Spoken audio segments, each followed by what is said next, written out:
Yesterday, Donald Trump got a shout-out from Vladimir Putin at the Russian leader's year-end press conference. Today, Trump returned the favor, saying on Morning Joe that he'd have a different kind of relationship with the Russian leader than President Obama, and going to some ears easy on the Russian president in this exchange with the Morning Joe hosts. Do you like Vladimir Putin's comments about you? Sure. When people call you brilliant, it's always good, especially when the person heads up Russia.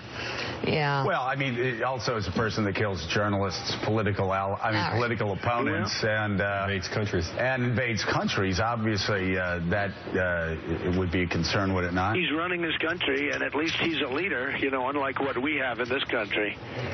No, but again, he kills journalists that don't agree with him. Well, I think our country does plenty of killing also, Joe. Well, as far as we can tell, although those remarks have lit up a lot of the conservative media and the internet, Jeb Bush is so far the only Republican presidential candidate who's reacted to Trump's remarks. That fits with the current posture of lashing out at Trump often, as he did in the debate.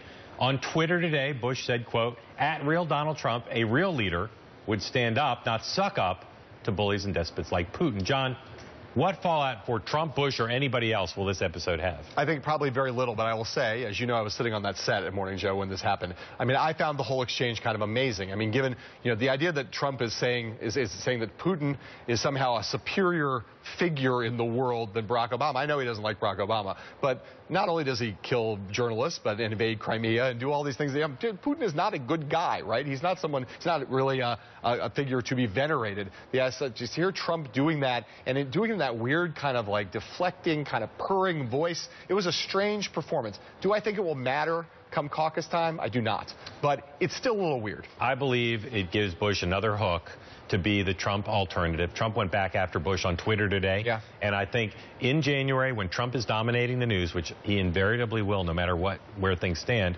if Bush is the one who's engaging him, that is his path back. And I think the Bush people, the Bush people, think that that is true. So I think this gives an opening. And look, if you ask conservatives to look at what Trump said, a lot of them will say, you know, I just don't accept it. So you're creating a moral equivalency. It's ridiculous between the United States and Putin. Yes. And so Bush, if the question to the center-right coalition is who can stop Trump, another day where Bush is putting his hand up and saying, I'm at least trying. Okay, that's fair. All right.